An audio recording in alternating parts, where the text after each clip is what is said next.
Hi, I'm Donna Jordan from Jordan Fabrics. Today I'm going to show you how to make a pattern called Nuno. You can see from the pattern cover here that there's 3 quilts showing, but they're actually all made from 2 patchwork blocks, twisted and turned and laid out different ways. I've already made this quilt one time. This is layout number 1, and I used fabrics that Debbie Maddie designed. Debbie Maddie is the pattern designer, and she also designs fabrics. This is a line called Yukata. But for the quilt I'm going to show you how to make, I've picked a completely different color combination. These are batiks from Robert Kaufman, purples and burgundies and reds, and everywhere you see this light background, I'm going to use this mottled gold color. The pattern calls for 18 layer cake squares to be used in the patchwork. So I'm going to pick out the darker ones, and I'm going to set these gold ones aside to use later. Okay, there are my 18 squares, and you can see I've got 2 different color piles here. And that's because these purpley ones are going to be used where the darker blue is showing there. And the pattern gave a really nice tip for picking darker ones for there and lighter ones for the rest of the patchwork, or for using 2 different colors like I'm going to use in my quilt. I'm going to go ahead and make some subcuts on these fabrics. I can't give you all the sizes because it's not my pattern, but I've made a lot of Debbie Maddie's patterns and they're very easy to follow.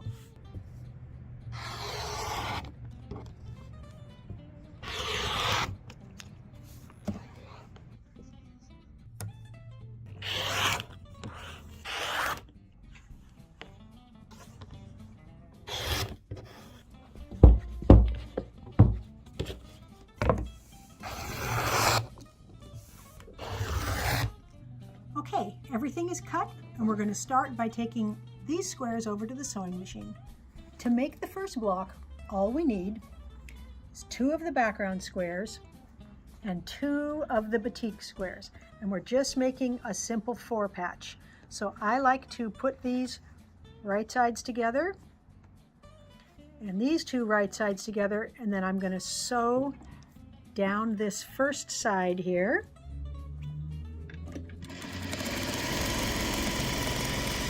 And I do like to keep it on the machine there. I'm not going to trim it. I've just left a little tail of thread between the 2 blocks there.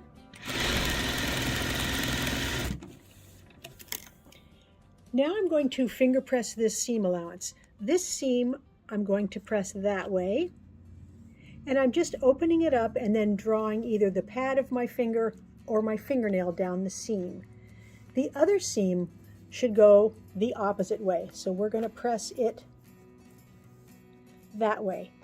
Now when we put these right sides together, those seam allowances are going in opposite directions, and it makes it really easy to get that center intersection to match. You can feel with your fingers here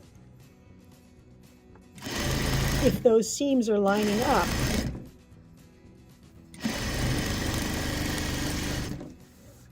And the last seam allowance here, let's open this up and we'll press it to one side. It doesn't matter which side you press it to, just one side.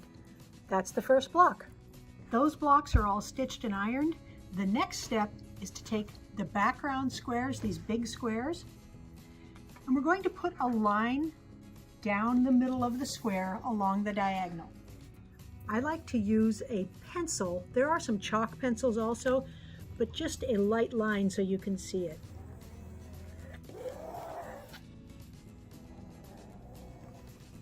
I'm back at the machine with the marked squares and the layer cake squares, and we're just going to put 2 of them right sides together, and then I'm going to stitch along both sides of the drawn line. We're trying to stitch a 1/4 inch away from that drawn line. My presser foot is just about a 1/4 inch, so I can go right down here.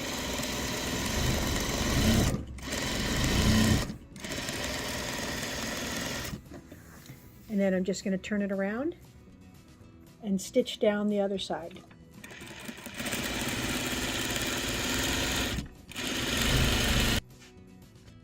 I'm going to slice this right along the drawn line.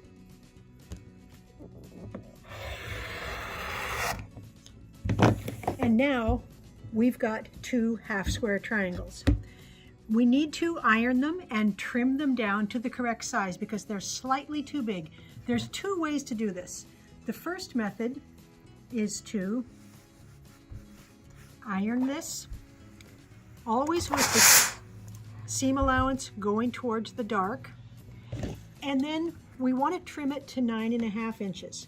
So I can put this on my cutting board with these background lines here, the background triangle on the lines on the cutting board, and then just measure over 9.5 inches, and we're going to trim a little bit here and a little bit off of the top. The advantage of doing it this way is that now I don't have any of these pinked edges left, so I like to always trim this piece. The other method you can use, if you have a strip tube ruler, you can trim your block before it's ironed open. So I'm going to take the 9.5 inch line and put it on the stitching. So I'm lining it up with that stitching, not with the cut edge. And then I'm just going to trim this side and this side. And I think that method is slightly quicker, but either method will give you a nice exact 9.5 inch square. These are all the blocks we need to lay out the whole quilt. And remember, there's 3 different layouts we're going to try, so let's do layout number 1. You can start to see the pattern here. We've got these big triangles pointing in here, and then these small squares making a chain going up the quilt there. And that's 1/4 of the quilt there. So now we're just going to make a mirror image of it over here. And the pattern, of course, has nice diagrams. I'm not doing this from memory, so I'm going to keep referring to the pattern to make sure that I've got it laid out correctly. There is the whole layout number 1. It's very dramatic. It's very nice. Now, I haven't switched any of the blocks around because sometimes you'll get 2 of the same print in one area, and I would for sure want to switch that around a little bit. I also see that I've got this block repeated there. I might switch that around a little bit, but it is very pleasing. So that's this one on the bottom here, layout number 1. Next, we're going to try layout number 2. There's layout number 2 on the table there. I really like this one because we've got a long pathway of those little squares in a big diagonal all across the middle of the quilt.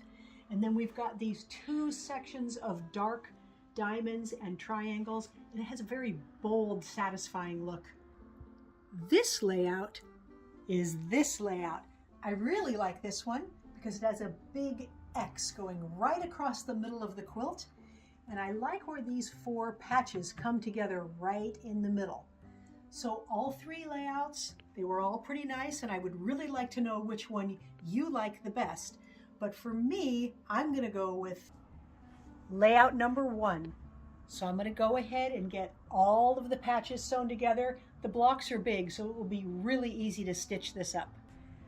The blocks are all put together, and I'm ready to add borders, and the pattern shows a little skinny border and then a big border. But instead of using one print here, remember all those extra layer cake squares we had? I'm going to use these for the border. So all I'm going to do is cut each one in half and then stitch them all together into one really long piece and put that onto all 4 sides of the quilt. The quilt is all loaded on the machine, and we need to pick a thread color. I've got to say, this is one of the most enjoyable parts of making the quilt, is trying to pick out which color will look the best. So this nice gold color, this is going to blend into the background, and it's going to show up in the dark areas. So we have to decide, do we want the thread to show in the dark, or do we want the thread to show in the light? Now here is an option. This is kind of an orchid color. It's the same color I used on this border here. It's not going to show very much in the dark. It'll show quite nicely there. This one looked lavender. Now that I've got it out, it's a lot bluer of a lavender than what's in the quilt. But it still matches, so that is one option. A nice light rust color. We've got a lot of that in the patchwork. That will show up in these light areas. Now this is the most extreme. It's a dark rust. So again, it's not going to show in these dark areas. It's going to show a lot there. I really think, since there's flowers in the batiks, and I'm going to quilt it in a flower pattern, that I'm going to use this nice orchid color. The quilting pattern I've picked out is called Clematis. It's this nice flower and leaf. There's a whole row of it there. Here's just one repeat. So it's got these really nice flowers, and I like the detail in the leaves there.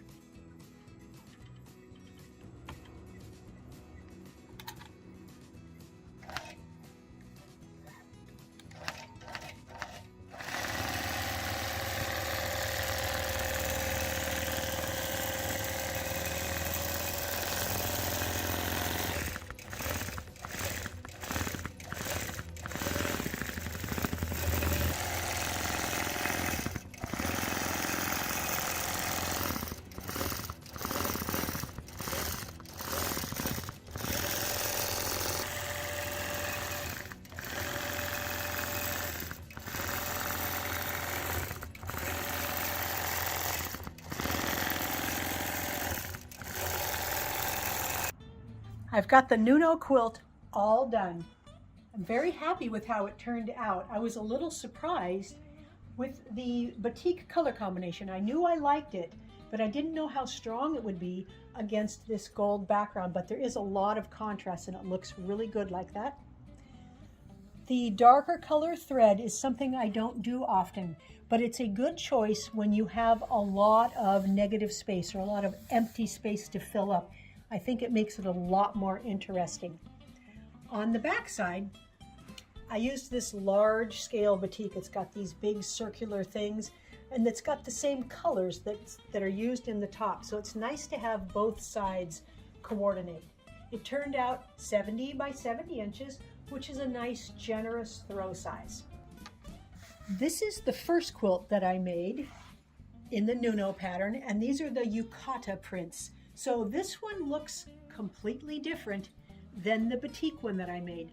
Now, not everybody likes to make batik quilts. I like sewing with them, and so I use them a lot, but printed ones like this are sometimes easier to fit into your decorating.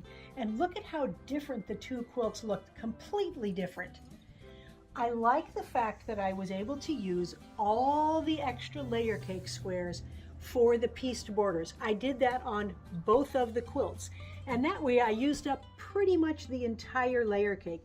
It's nice to use the whole thing up, know that the border coordinates, and then you don't have anything to set aside that you might not be able to use very easily in a future project. Now that both of the quilts are done, I can't decide which one I like better because they're both so different from each other, and I'd be interested to know what's your favorite. Please leave me a comment and let me know if you like the batik one or the printed one better. Thanks so much for watching our video. We hope you enjoyed it, and we appreciate you spending time with us while we do our quilting projects. At the end of every video, we do a giveaway. Today's giveaway is a quilt called Gradients. This was a simple pattern to make. We did a video showing you how a couple of years ago, but today you can win it. So all you have to do to enter is click the link right below this video that says giveaway and put in your name and your email address. Good luck. Now, if you like our videos and you want to support us, the best thing you can do is subscribe to our YouTube channel. That really helps us out. Happy quilting!